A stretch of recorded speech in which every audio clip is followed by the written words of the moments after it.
کیا وہ جو $250 ارب کا امریکہ دے رہا تھا اس کے بغیر کر پائیں گے؟ ان کی اکنامک ایڈ، ان کی ملٹری ایڈ، ان کی باقی ایڈ کے بغیر کیا یہ نیٹو کر پائے گی؟ پھر نیٹو کا کیا فیوچر ہوگا؟ یہ رہے گی نہیں رہے گی؟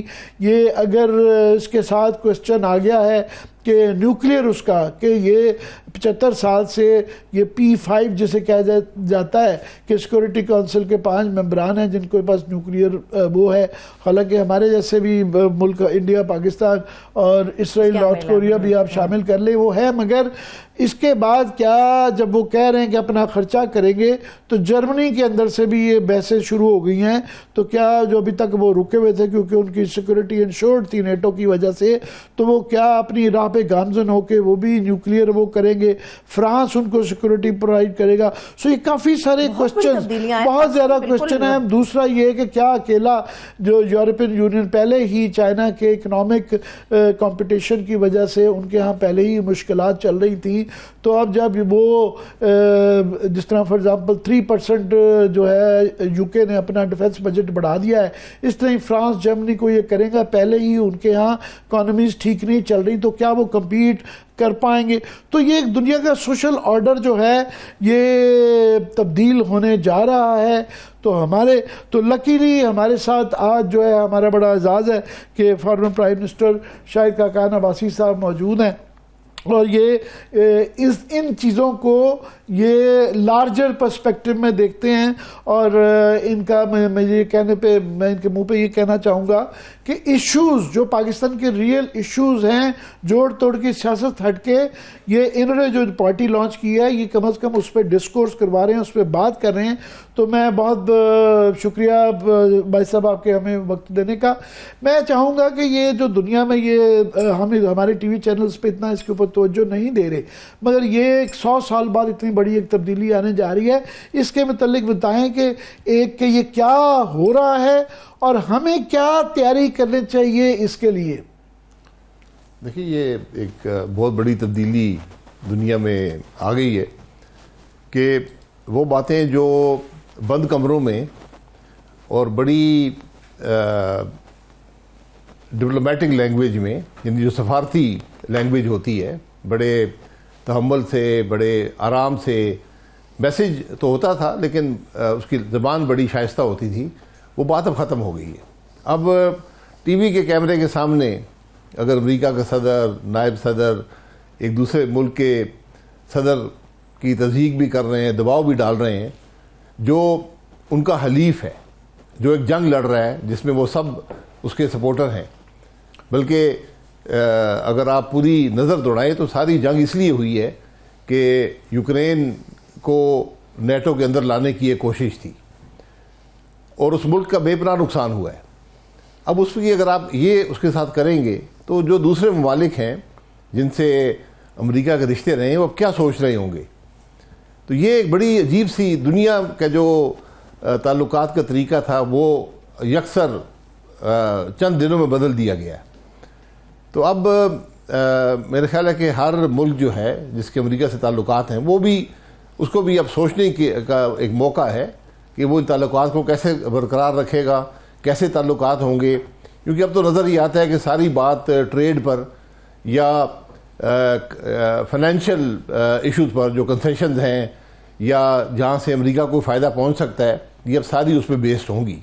اگر وہ یوکرین سے کہہ سکتے ہیں کہ تم سے ہم تعلقات جو ہیں وہ ایک منرلز کی ڈیل پر کریں گے اور اسی میں تمہارا تحفظ ہے، تو وہ کسی ملک سے بھی اس لہجے، اس طور طریقے سے بات کر سکتے ہیں۔ یہ زبان نئی نہیں ہے، یہ یہ طاقت کی زبان ہے جو سینکڑوں صدیوں سے دنیا دیکھتی آ رہی ہے۔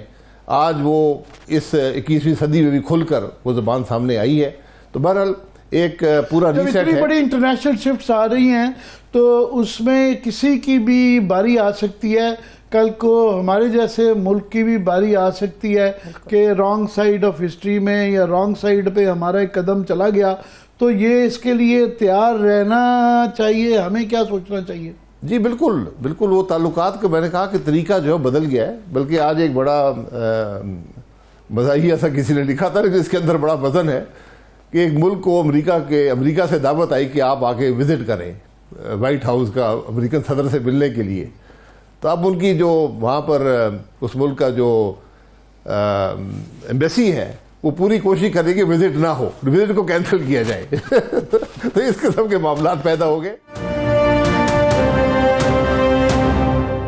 پہلے ایفرٹ کی جاتی تھی انویٹیشن لینے کی اور بریک فاسٹ میٹنگ کے اور ان کی اناگریشن کے خرید کے کئی لوگ وہاں پہ پہنچے. تو اب یہ ضرورت آ گئی ہے کہ جاتے میں ڈر رہے ہیں کہ ہمارے ساتھ بھی زیلنسکی ماڈل نہ ہو جائے. جی بالکل. تو اب دیکھیں اس کا حال یہ ہے کہ اپنے گھر کو مضبوط کریں. اگر آپ مضبوط ہوں گے تو یہ جو نیا ماحول ہے, تعلقات کا جو طریقہ ہے, اس کو آپ سہ سکیں گے, ورنہ یہ آپ کے لیے مشکل ہوگا. خاص طور پر پاکستان کے لیے, کیونکہ ہمارے تعلقات, ہم کولڈ وار میں امریکہ کے ساتھ ہی رہے. ہمارے چین سے بھی 1947 سے تعلقات ہیں جو سی پی کی وجہ سے بہت بڑھ گئے ہیں. اور ایک ہمیشہ سے یہ سوچ رہی ہے امریکہ کی طرف سے کہ یہ تعلقات یک طرفہ امریکہ کے ساتھ ہونے چاہیے, دوسرے ممالک کے ساتھ نہ ہوں. چین نے ہمیشہ یہ ایمفسائز کیا ہے کہ پاکستان کے پوری دنیا سے تعلقات ہونے چاہیے. یہ ایک طریقہ فرق ہے دونوں جو تعلقات ہیں دونوں ممالک کے درمیان. تو اس لیے پاکستان کے لیے اب ایک بڑا بیلنس کریٹ کرنا پڑے گا آپ کو, اور اس کے لیے اگر آپ کا گھر مضبوط نہیں ہوگا, آپ کے اندرونی مسائل حل نہیں ہوں گے, تو آپ یہ ان معاملات کو طے نہیں کر سکتے. اکنامک اور پولیٹیکل سٹیبلٹی ہمارے ہاں نہیں ہوگی تو آپ یہ کہہ رہے ہیں کہ ہم بڑے ولنریبل ہوں گے کسی قسم کی بھی کنٹینجنسی کو ہینڈل کرنے کے لیے. جی بالکل. آپ نے دیکھا کہ انہوں نے صدر زیلنسکی کو کہا کہ بھئی تم کیا باتیں کر رہے ہو, تمہارے تو ملک کے لوگ جو ہے وہ جنگ لڑنا نہیں چاہتے, وہ تو تمہیں وہاں پاپولر سپورٹ حاصل نہیں ہے, تم تو ڈکٹیٹر ہو. مطلب وہ انٹرنل پالیٹکس جو ہے وہ بڑی کرٹیکل ہو گئی ہے ان معاملات کے اندر. پہلے ڈپلومیٹکلی کہا جاتا تھا بیگرز کانٹ بی چوزرز, انہوں نے منہ پہ بالکل صاف کہا کہ you don't have any cards, تمہارے پاس کوئی کارڈ نہیں ہے, تم وہی کرو گے ہمارے مطابق. مائی وے اور ہائی وے کروڈلی کہا گیا. جی دنیا کے میڈیا کے سامنے اگر دیکھیں بند کمرے میں بات ہو تو اور ہوتی ہے, پبلک نالج میں نہیں آتی, یہاں پر تو پبلکلی کہہ دیا. تو اس لیے پاکستان کو ذرا بڑا سیریس ری تھنک کی ضرورت ہے کہ اب ہم کیسے ان معاملات کو ٹیکل کریں گے. جی بالکل. میں اس لیے بھی ہمارے لیے, اور میں ایک آخری اس پہ سوال کر لوں, کیونکہ ہمارے ہاں جو گورنمنٹ کی جو تبدیلی ہوئی تھی اس کے اندر یوکرین میں عمران خان کا جانا بہت ہی اہم تھا, اور اس وقت جو رشیا میں جانا یوکرین کے ایشو کے اوپر وہ ایک بہت بڑا مسئلہ بنا تھا کہ اس وقت جو بائیڈن کی پالیسی تھی وہ اب ٹرمپ کی اس سے بالکل اپوزٹ ہو گئی ہے. تو جو یہ پہلے کہا جاتا تھا کہ ریاستوں کی ان کی پرماننٹ ایک انسٹیٹیوشنل کنٹینیوٹی ہوتی ہے, تو وہاں بھی ہمارے جیسا ہی حال ہو گیا ہے. تو ہم ڈائریکٹلی یہ شفٹ جو تھی اس کے اندر اس کے ریپیکیشنز پہلے بھی آئے تھے, تو اب دوبارہ کوئی آپ دیکھتے ہیں کہ ریپیکیشنز کچھ آئیں گے؟ دیکھیں وہ تو اس وقت ہو گیا, لیکن یہ بات بھی آپ کے خلاف استعمال ہو سکتی ہے, اب الٹے طریقے سے ہو سکتی ہے. تو اس لیے اور میں آپ سے ضرور کہوں گا کہ جو آج یورپ اور امریکہ کے تعلقات ہیں اس کا بھی ہم پہ اثر پڑے گا, جو ان تعلقات میں جو زوال آیا ہے. کیونکہ اور یہ اگر آپ تاریخ کو دیکھیں تو 1935 سے 1940 تک اسی قسم کی ریلیشن شپ امریکہ اور یورپ کی, اور یورپ کے اندر بھی اسی قسم کی ریلیشن شپ اس وقت, یعنی جہاں پر آج روس ہے وہاں جرمنی تھا اور روس دوسری طرف تھا. تو اس قسم کے حالات جو اندرون حالات ہیں یورپ کے وہ بھی اب بڑے سنجیدہ ہو گئے.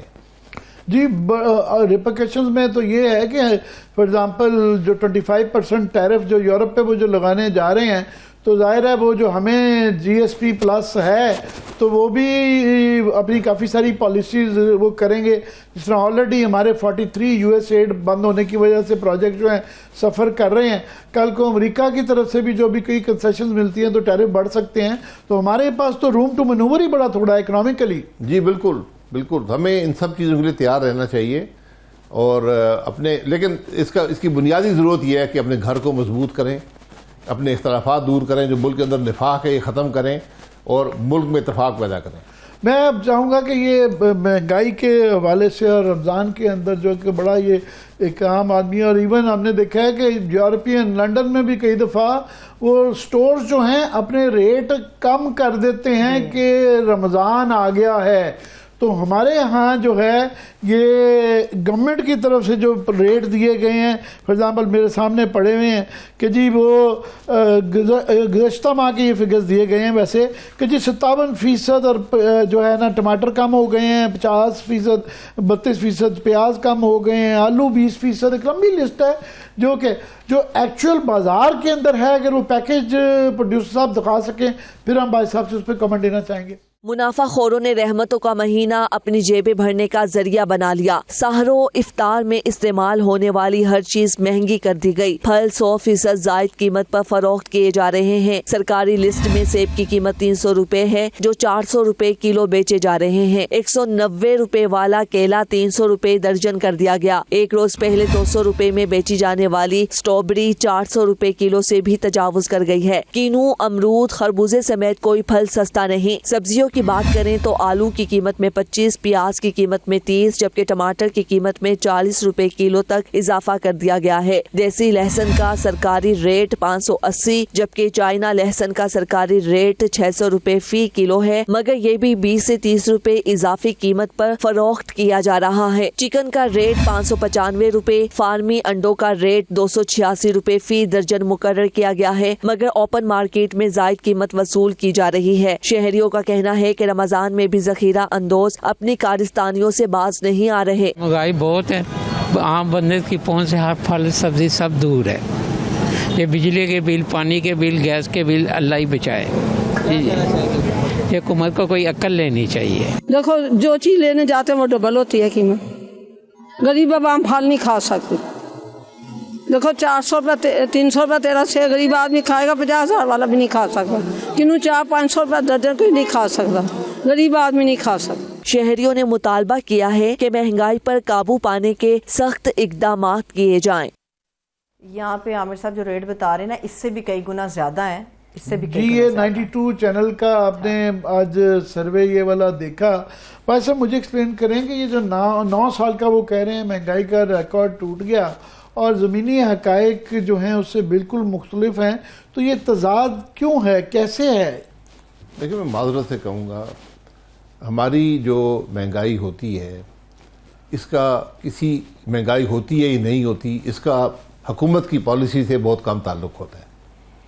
ہم تقریباً ہر چیز امپورٹ کرتے ہیں، ہم پیٹرول بھی امپورٹ کرتے ہیں، ہم خوردنی تیل بھی امپورٹ کرتے ہیں، ہم چائے بھی امپورٹ کرتے ہیں، ہم کبھی گندم بھی امپورٹ کر لیتے ہیں، کبھی چینی بھی کر لیتے ہیں۔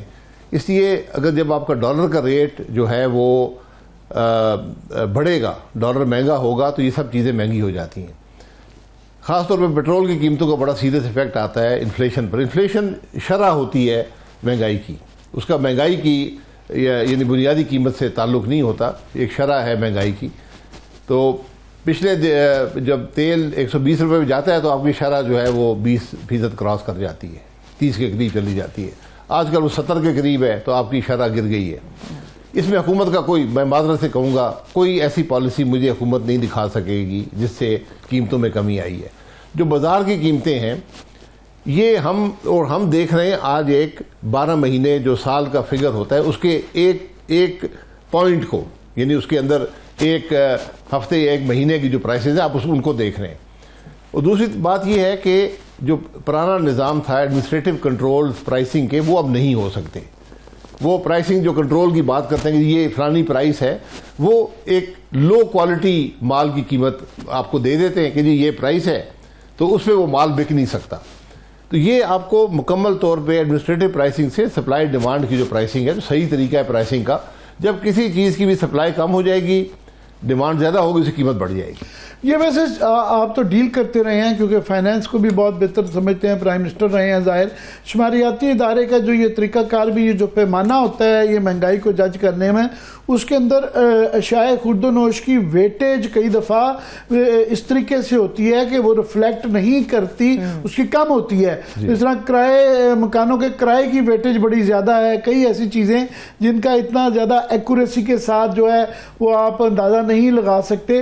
تو یہ اس کی وجہ سے بھی, یہ بھی سسٹم کی وجہ سے بھی یہ ایشو ہے.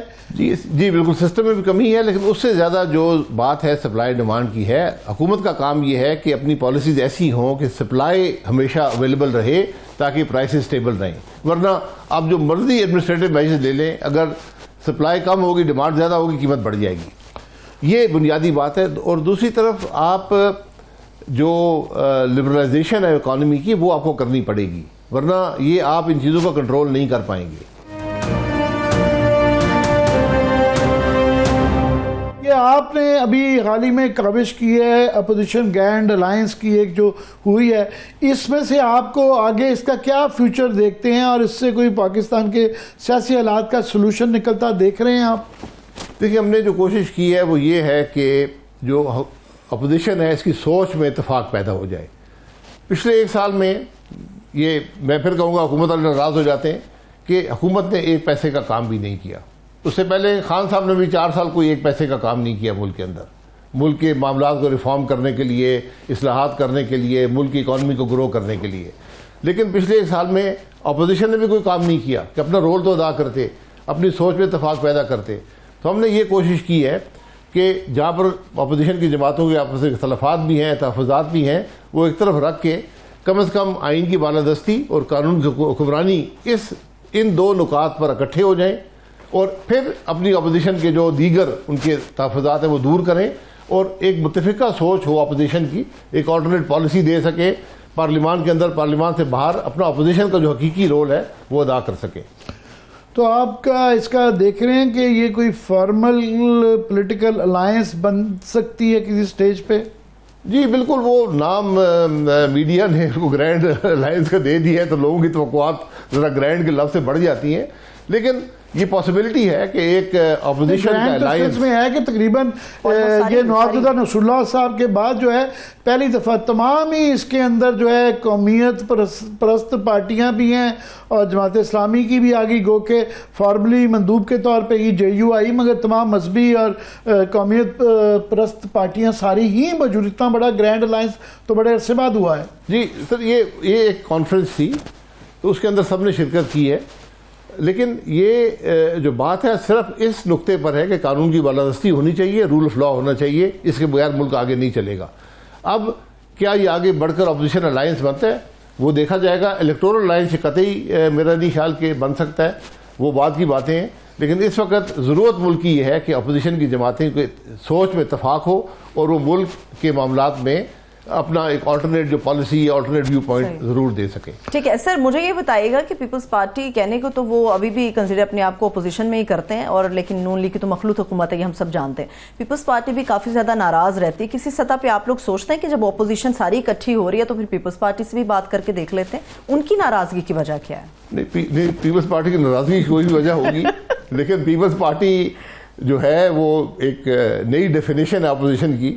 صدر صاحب بھی ان کے ہیں, گورنر بھی سارے ان کے ہیں, چیف منسٹر بھی 2 ان کے ہیں, چیف منسٹر بھی 2 ان کے ہیں, اور وفاق چلتا ان کی, اگر ان کی سپورٹ نہ تو وفاق چل نہیں سکتا. میجورٹی وفاق میں ان کی سپورٹ سے قائم ہے, لیکن وہ پھر بھی اپنے آپ کو حکومت سے لا تعلق ہونے کا اظہار کرتے رہتے. یہ ایک نئی سچویشن ہے. جس طرح وائٹ ہاؤس میں سچویشن بدل گئی ہے, تو اس طرح پاکستان کی بھی اپوزیشن کی ڈیفینیشن کافی بدل گئی ہے. یہ تو بڑا آئیڈیل ایک ماحول ہے کہ پرکس جو ہے حکومتوں کے مزے بھی لیں اور اپوزیشن والی عزت بھی کمائیں. جی بالکل بالکل. نہیں, لیکن لوگ جانتے ہیں جی کیا ہو رہا ہے. میرا نہیں خیال کہ کسی نے اس سارے معاملے میں کوئی پولیٹیکلی گین کیا ہے, عزت کمائی ہے. پیپلز پارٹی پھر لفظی گولہ باری کر رہی ہے یا واقعی حقیقت میں آپ کو لگتا ہے کہ وہ ناراض ہے؟ نہیں, ناراضگی کس بات پہ ہے؟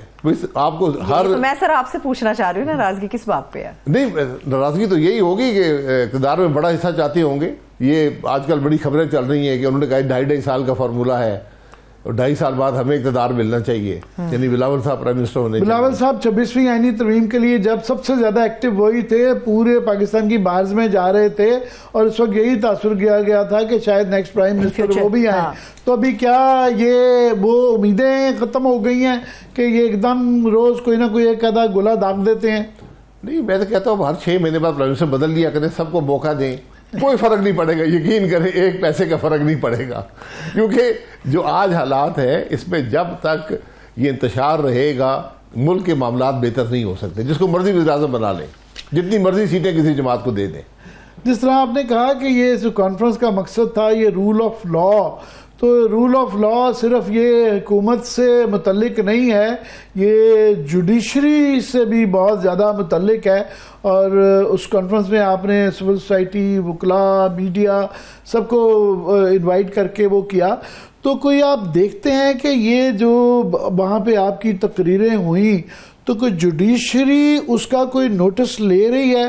کیونکہ ہمیں کوئی ٹھنڈی ہوائیں وہاں سے دور دور تک نہیں نظر آ رہی انٹرنلی جوڈیشری کی طرف سے۔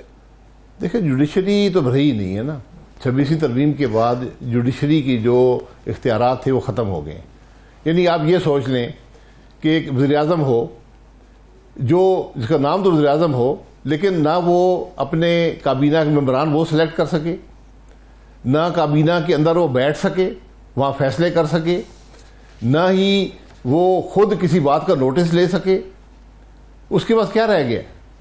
آج چیف جسٹس ہے، آپ نے بالکل چیف جسٹس کو ان کے تمام اختیارات لے لیے ہیں۔ وہ برا منا گئے تھے آپ کے ایک جملے سے، مگر جو اس کا بنیادی آپ کا جو لب لباب تھا اس سے کس کو ڈس ایگریمنٹ ہو سکتی ہے کہ 26ویں آئینی ترمیم کے بعد یہ ایک بے اختیار عہدہ رہ گیا چیف جسٹس کا، اور انہوں نے بھی کوئی کوشش نہیں کی، ایسی کاوش نہیں نظر آئی کہ اس کو ریسٹور کرنے کی، یا جو اختیارات جس طرح سندھ چیف منسٹر نے 1-2 فیصلے دیے کہ ہمارے ابھی بھی اختیارات ہیں، کوئی وہاں سے کوئی ایسی کوشش بھی نہیں نظر آئی؟ جی نہ ججز نے کوئی بات کی ہے، نہ لائرز نے کوئی بات کی ہے، اور حقیقت یہ ہے کہ تمام جو بیلنس تھا آئین کے اندر وہ سارا ڈسٹرب ہو گیا، وہ ختم ہو گئے بیلنس۔ جو یہ 3 ستون تھے حکمرانی کے، جو کانسٹیٹیوشنل پروسیس تھا، اس کے اندر تو اب جوڈیشری تابع ہوگی ایگزیکٹو کے، اب انتظامیہ ہی جوڈیشری وہ فیصلے لکھ کے بھیج دیا کریں گے، یہ آگے پڑھ دیا کریں گے۔ یہ اس سے یہ لارجر جو ہے، پہلے ہی ہمارے گورننس کے مسائل ہیں، اور جس طرح آپ کہہ رہے ہیں کہ اصلاحات نہ کرنے کی وجہ سے یہ سارا وہ ہوا، تو یہ تو سارا سٹرکچر ہی، اسکیلیٹن ہی اسٹیٹ کا سارا ہل گیا ہے، نہ ادھر کہہ رہے نہ ادھر کہہ رہے، اور یہاں کسی کو احساس بھی نہیں ہے گورنمنٹ کو یا رولنگ پارٹی یا پیپلز پارٹی کو۔ وہ ابھی بھی ڈیفینڈ بلاول صاحب کر رہے تھے یا آکسفورڈ میں کہ یہ بڑا زبردست کیا۔ نہیں جی، یہ بالکل ڈیبیٹ کر لیں، ملک کے اندر ڈیبیٹ کرا لیں، آپ کو حقیقت نظر آ جائے گی۔ اب تو ہم ڈیبیٹ سے بھی گھبراتے ہیں، میڈیا بھی دباؤ میں ہے، بولنے والے بھی دباؤ میں ہیں۔ اب تو ہم نے ایک بڑی سینٹرلائز قسم کی ایک ہم نے فیشن اسٹیٹ ملک کے اندر بنا لی ہے۔ یہ اندرونی طور پہ تو مسئلہ نہیں حل ہوتا نظر آ رہا، یہ تو کوئی زیلنسکی ماڈل ہی چلے گا، کوئی بٹھا کے اگر کروا لے تو کروا لے، کیونکہ کوئی آئینی اور قانونی طریقہ اب نظر نہیں آ رہا اس مسئلے کے حل کا۔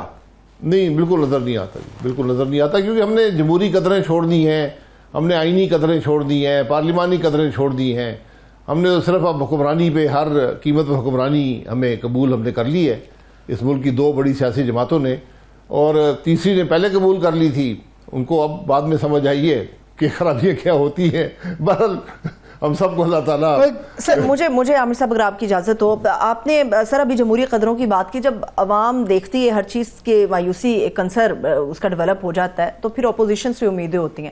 اپوزیشن جب بھی اکٹھی ہوتی ہے ایک امید جاگتی ہے کہ شاید اب جمہوریت کا راستہ یا اس کی بحالی کا راستہ جو ہے وہ شروع ہوگا، لیکن پھر اچانک سے ایک بہت ہی لمبی خاموشی آ جاتی ہے، اور ایون دو کہ آپ لوگوں کی جو کانفرنس ہوئی، اعلامیہ بھی جاری ہوا، کہیں پر بھی کوئی خد و خال بھی واضح نہیں ہوئے۔ کیا پلان ہے آپ لوگوں کا؟ جلسے کریں گے، جلوس نکالیں گے، ریلیاں کریں گے، پرامن واک ہوگی، اپوزیشن کرے گی کیا؟ دیکھیے وہ تو وقت کے ساتھ بات بنتی ہے نا کہ آپ کی کیا اسٹریٹجی ہوگی، لیکن پہلی جو بات ہے کہ آپ آئین کی بات تو کریں نا، آئین کو کمٹ کو تو کریں نا۔ آج جو بڑی جماعت اپوزیشن میں ہے، جو پی ٹی آئی ہے، اس کے اپنے 4 سال کی جو پرفارمنس ہے وہ کوئی زیادہ حوصلہ افزا نہیں ہے آئین کے حوالے سے، رول آف لا کے حوالے سے، بلکہ جتنی میں سمجھتا ہوں اس عرصے میں آئین کی بے توقیری، پارلیمان کی بے توقیری ہوئی ہے، شاید اس سے پہلے تاریخ میں نہیں ہوئی تھی. یہ تو ان کی خوش قسمتی ہے کہ جن کے بعد یہ حکومت آئی ہے اس نے اس سے بھی زیادہ معاملات کو خراب کر دیا ہے. تو باقی جو اپوزیشن کی اسٹریٹجی ہوگی وہ وقت کے ساتھ ساتھ ایوالو کرے گی. جب اس کو اگر آپ سم اپ کر سکیں کہ آپ کا ہمارا بہرحال ایک فرض بنتا ہے کہ جیسے بھی حالات ہوں، انسان کی فطرت ہے، اسے امید چاہیے کہ حالات ٹھیک ہوں گے، مگر یہاں کیسے وہ اچھی امید لائیں؟ مطلب جس طرح ہم تاریخ کے اسٹوڈنٹ دیکھتے رہیں گے ورلڈ وار سیکنڈ میں چرچل جو ہے برے ترین حالات میں بمبارڈمنٹ ہو رہی ہے اور وہ کہہ رہے تھے کہ نہیں ہم اس میں سے نکل آئیں گے. کیسے لوگوں کو امید کی کرن دلوائیں بھائی صاحب؟ دیکھیں، جب تک کہ اس ملک میں آئین کی بات کرنے والے، رول آف لا کی بات کرنے والے لوگ موجود ہیں تو امید ہے. جب یہ لوگ ختم ہو گئے، جب یہ آواز دب گئی تو پھر امید ختم ہو جائے گی. بہت بہت شکریہ شاہد خان عباسی صاحب. اللہ کرے یہ امید باقی رہے اور اس طرح ہی کچھ مزاحمت کا یہ سلسلہ جاری رہے. بہت شکریہ، تھینکس سو مچ. شاہد خان عباسی صاحب ہمارے ساتھ موجود ہے. ایک چھوٹا سا بریک لیتے ہیں، بریک سے واپس آئیں گے تو پاکستان کی جو اکانومی ہے اس کے اوپر مفصل گفتگو ہوگی. Stay with us. الرحمن الرحیم. بریک کے بعد ایک مرتبہ پھر سے خوش آمدید کہیں گے. پاکستان کی اکانومی کے اوپر چونکہ بات کرنے جا رہے ہیں اور ماہر معیشت ڈاکٹر شاہد حسن صدیقی صاحب بھی ہمارے ساتھ موجود ہیں. ڈاکٹر صاحب بے حد شکریہ آپ کے قیمتی وقت کے لیے. عامر صاحب، ڈاکٹر صاحب کی طرف جاتے ہیں، بلکہ یہ سوال اگر آپ مناسب سمجھیں. میرے پاس اس وقت جو 3-4 خبریں ہیں وہ ساری کی ساری یہ بیان کر رہی ہیں کہ جی ٹیکس کا شارٹ فال ہے، چوری روکنے کا مطالبہ ہے. IMF کے ڈیلیگیشن نے یہ بتایا کہ جی ان کی شرائط بھی پاکستانی گورنمنٹ نے پوری نہیں کی. تو یہ ہمارے استحکام کی اشارے ہیں یا عدم استحکام میں متزلزل ہمارا یہ سلسلہ؟ یہ آپ ایک سنکی قسم کی خاتون ہے اور اپنی مرضی کی چن کے یہ خبریں ساری جو ہے نا منفی قسم کی لے آتی ہیں. میں چاہوں گا، میں صدیقی صاحب سے انڈرسٹینڈ کرنا چاہوں گا.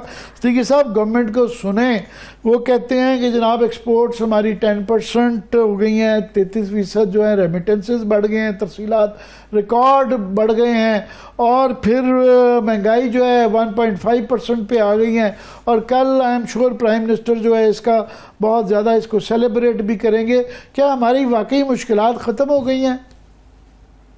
بہت شکریہ آپ کا. عام نکات اٹھائے ہیں آپ دونوں نے.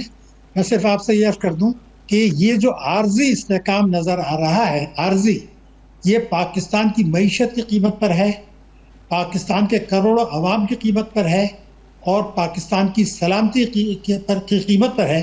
میں ابھی آپ کو اعداد و شمار جو حکومت کے ہیں ان سے بالکل یہ ثابت کر سکتا ہوں میرا اسٹیٹمنٹ. نمبر 1، دیکھیے بنیادی بات، اب جو کچھ خوفناک باتیں بھی ہو رہی ہیں جو میں نے کبھی خواب میں بھی آپ نے اور ہم نے نہیں سوچی تھی. اس وقت ایک میں آپ کو فگر دوں کہ جو پاکستان کی ٹوٹل GDP ہے پورے پاکستان کی، اس کا 50% تقریباً بینکوں کے ایسٹس ہیں، 50%.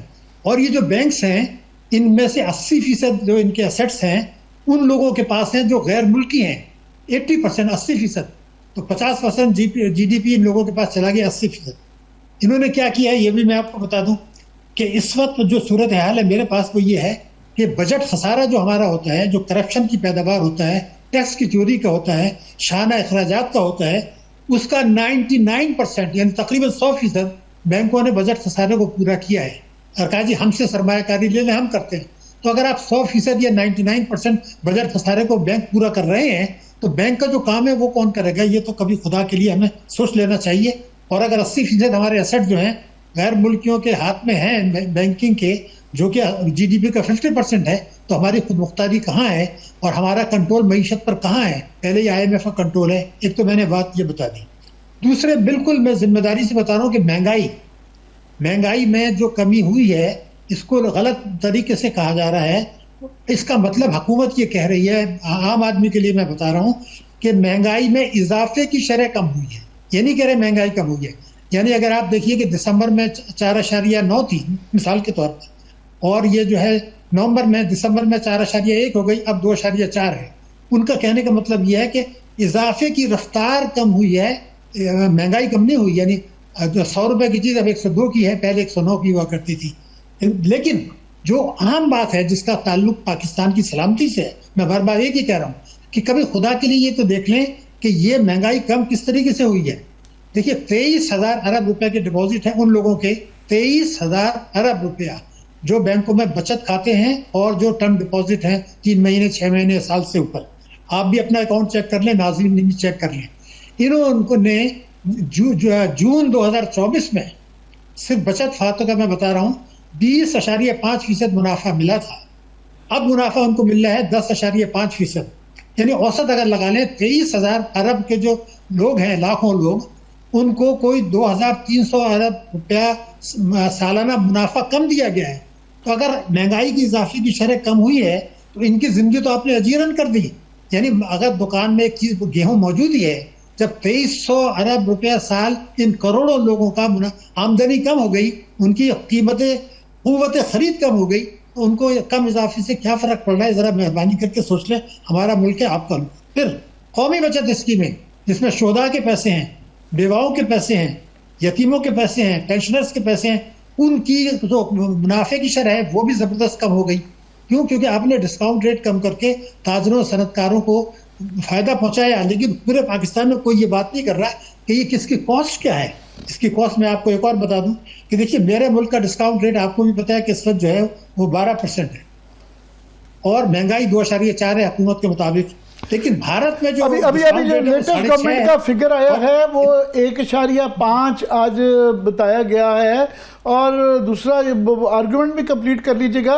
مگر یہ جو آپ صحیح کہہ رہے ہیں کہ پچھلے سال کے مقابلے میں جو ہے کم والا ایک وہ ہے، مگر وہ بھی مارکیٹ میں رمضان کا مہینہ ہے، لوگوں کی چیخیں نکلتی گئی ہیں، وہ بھی ریفلیکٹ نہیں ہو رہا. تو یہ تضاد بھی ذرا سمجھا دیں ہمیں. ہاں لیکن ایک بات اور بھی حکومت کو بتانی چاہیے کہ جو کور انفلیشن ہے وہ کافی زیادہ ہے.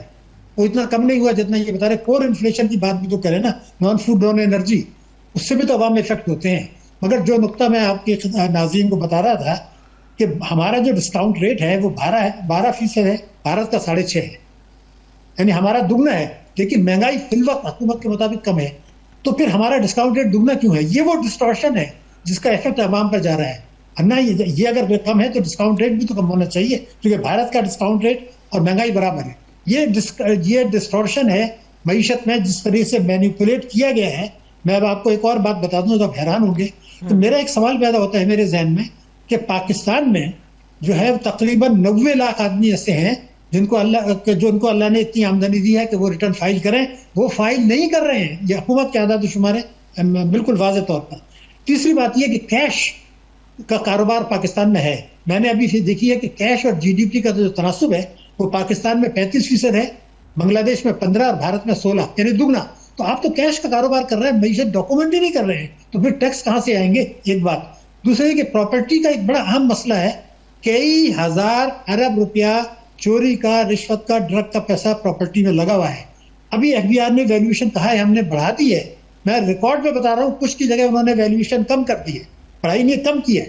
میرا سوال جو ہے وہ وزیر خزانہ سے بھی ہے اور جو ان سے بھی ہے کہ بھائی اگر میں ایک 10 کروڑ کی پراپرٹی بیچتا ہوں آج جو میری جائز آمدنی کی ہے تو وہ رجسٹری ہوگی اس کی 3.5 کروڑ کی. تو میں جو 6.5 کروڑ روپے میرے جائز کمائی کا ہے میں اس کو گدا گاڑی میں رکھ کے کہاں جاؤں گا کہ اس کو ملک سے باہر بھیجو؟ کیا کرو؟ میں تو پکڑا جاؤں گا. لیکن جس نے خریدی ہے اس کے 6.5 ارب رشوت کے چوری کے پیسے وائٹ ہو گئے اور آپ اس کی ویلیویشن کو جو ہے وہ اتنا کم رکھ رہے ہیں اور یہ برابر لانے کے لیے تیار نہیں ہے. انقلاب آ جائے گا ملک میں، ریولوشن آ جائے گی. پی ٹی آر جو بہت نعرے لگاتا ہے، پی ٹی آئی کے منشور میں یہ لکھا ہے کہ جو مالکیت مارکیٹ ویلیو سے کم ہوگی میں اس کو قومی ملکیت میں لے لوں گا. میں ایک تجویز دیتا ہوں آپ کے سے، آپ یہ کہنا ہے کہ جب بھی 1.5 کروڑ روپے سالانہ سے زیادہ کوئی پراپرٹی بکے، کوئی بھی، وہ ایڈورٹائزمنٹ حکومت اخبار میں دے کہ یہ میں بیچ رہا ہوں. کسی بھی آدمی کو یہ اختیار ہو کہ وہ اپنے جائز پیسے سے 15% دے کے خرید لے تو پھر یہ دھندا ختم ہو جائے گا. اس لیے کہ آپ تو 10 کروڑ کی چیز 3.5 میں بیچ رہے ہیں تو کبھی بھی آپ کے ٹیکس کی وصولی نہیں بڑھے گی، کبھی بھی کالا دھن کم نہیں ہوگا، کبھی بھی معیشت دستاویزی نہیں ہوگی، کبھی بھی معیشت ٹھیک نہیں ہوگی. یہ آپ ہمیشہ کہتے ہیں کہ یہی سے ہنڈی کے ذریعے پیسہ جاتا ہے اور وہ ریمیٹنسز کی فارم میں لے آتے ہیں. جی جاری رکھیے گا. جی مگر 2 باتیں میں نے اضافی بتائی ہیں. ایک تو یہ کہ ریمیٹنسز سے افراط زر بڑھتا ہے. دوسرا یہ کہ جب آپ $1 لاکھ یہاں آتا ہے تو اس پر ٹیکس فری ہوتا ہے. تو میں جو ہمارے کارکن بھیج رہے ہیں میں تو ان کو سلام کرتا ہوں، ان کو ٹیکس فری دیں